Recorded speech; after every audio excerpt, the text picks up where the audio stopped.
As a mom, comparison cannot inspire you.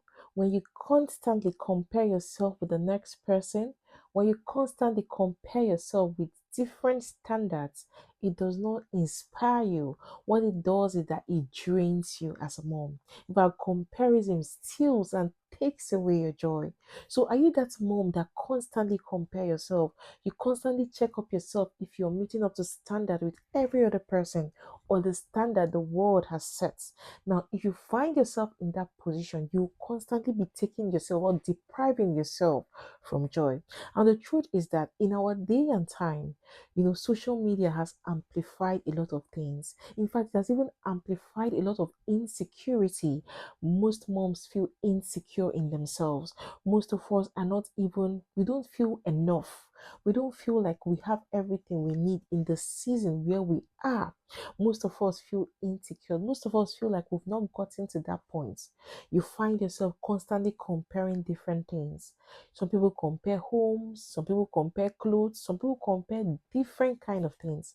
And the truth is that when you constantly find yourself in that place where you're comparing whatever it is, even comparing yourself with the next woman or the next person doing a lot, you will constantly feel drained as a mom. Now, in the Bible, remember the story of Sarah and Hagar. Now, in Genesis chapter 16, there was kind of comparison and tension when Sarah gave Hagar to her husband, which is Abraham.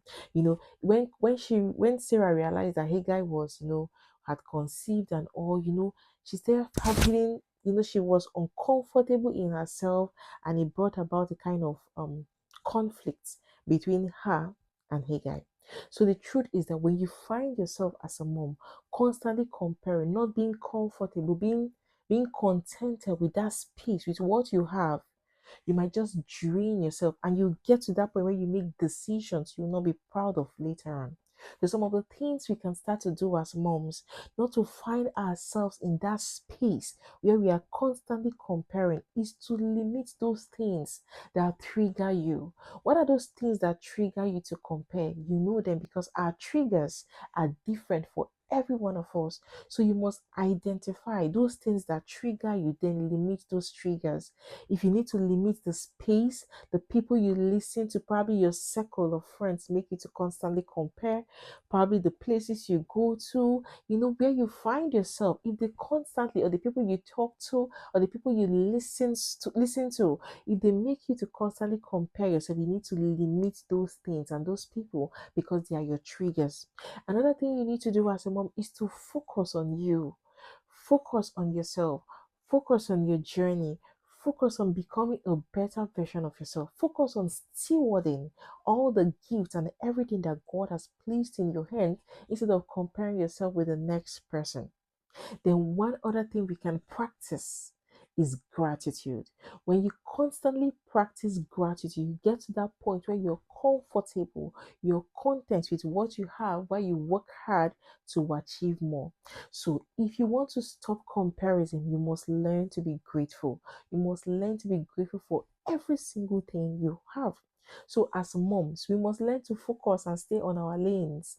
Stay on your lane. Don't go to the lane of the next person. Don't peep at the other person's lane. Yes, it's good to get inspiration, but while you are that, don't be in that space where you're constantly comparing. Now, another woman's success is not your failure. When someone else is succeeding, when someone else is achieving a lot, it's not your failure. Because someone else is doing something good does not mean you're failing. You are not failing as a mom. The truth is that where you are, God has blessed you with the resources you need to do expert. All you need to do is to look on the inside of you and ask yourself, what do I have?